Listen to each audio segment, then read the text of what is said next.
what's a 1031 exchange and what happens if it goes away? So if you've been paying attention to politics or not, you might have heard 1031 exchange a bunch of times, and someone's plan of getting rid of it because it's the way that rich people make a bunch of money, and I think that it's not very beneficial to get rid of it. But anyway, so what is it? It's really a way to like defer taxes on an investment.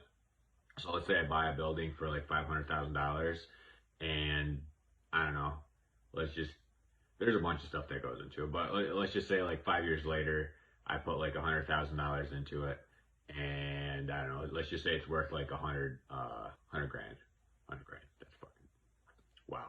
Whew, restart. It's worth $1 million. So you'd essentially have like a capital gain of $400,000. And again, there's more into it just for like simple numbers. So you would sell it and you would have that capital gain of like $400,000, which you'd have to pay taxes on. But instead of paying taxes on it, you can do a 1031 exchange and put that money towards another investment property or some other stuff. But let's just say you're just buying an investment property, right? So you're essentially not paying taxes on that $400,000, but it's going towards a new project, and right, you're moving on up and just scaling your business up. And eventually, you still have to pay taxes when you sell, right? You can do like a whole bunch of 1031s, and then they'd have to figure out all the capital gains along the way, and you pay taxes on it. So you still pay taxes on it, unless you die and you leave everything to your family, and then they just get everything tax-free, which is sweet. That's like the coolest part of it. But anyway, so why is getting rid of it probably not the very, well, I don't think it's a very good idea at all, right? So when you get rid of it, they did a whole bunch of studies, what would happen.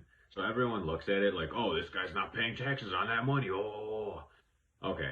Yeah, that's like the very like narrow-minded thinking of it, without like expanding your thinking and thinking about everything else that affects, right? So they did a whole bunch of studies on it, on what would happen if they got rid of it. And one would be the cost of capital rises, the rate of investment slows, right? Because there's not really an incentive, right? And because of that, then holding periods expand, right? So people are going to be holding on to their properties for longer, right? Which means prices go up, and there's stagnation, right? So what's that mean? That means that like owners are just going to hold on to their properties for longer, which means that they're not going to be improving them as much, right? Because every single time that someone buys that unit or that apartment building, let's just say in this example, they're buying it because there's upside, right? They know they can fix apartments up, raise the rent, and it makes sense as an investment, right? So I think the saying is owners maintain where buyers renovate, right? And when a new buyer goes in there, they want to raise the rents, right? So by them wanting that rent raise, they're updating units. They're making the place look nicer. They're making it look better, right? Whereas the old owners that have had these buildings forever, right? They don't care. They just want to get their cash flow, right? So it's actually a incentive for the community that these properties kind of turn hands every few years, because the new owners go in there with new ideas and new whatever to raise rent and make them look better, and maybe not even raise rent that much, but maybe cut expenses or whatever it is, right? Just improve the area, which I think is a huge benefit, right?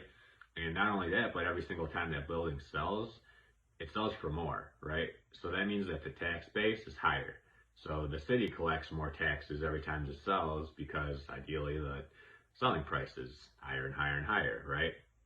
And then to kind of go along with that, with these people buying these places and renovating them, right?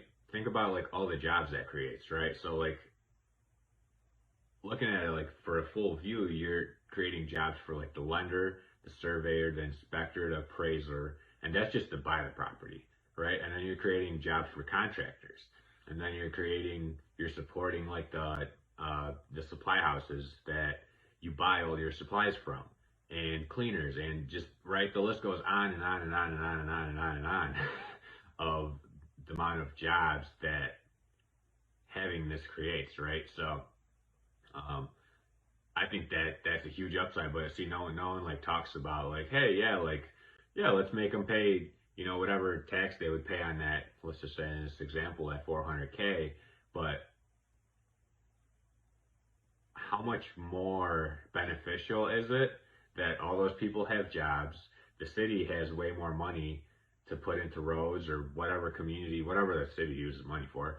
Uh, and right, so it's important with all these things to look at the full thing, right? Because the way everything's sold is, oh yeah, you know, let's just get rid of this and, you know, have people pay more taxes. But no one like thinks about the effects on everything else, right? Everything kind of sounds good when everyone says it the way they say it, but then, right, no one talks about what actual effects it has on the actual marketplace, right? So I think this would be a huge, I don't think it would stop investing or anything. I think it would just, I don't know, maybe slow it down a little bit.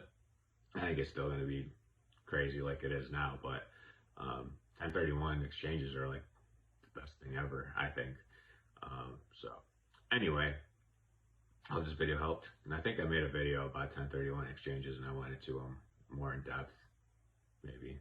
If I didn't, I'll make one, but I'm pretty sure I did a long time ago, like 100-ish video time frame. So hope you have a great night, and let's keep the 1031 exchange alive. Have a good one.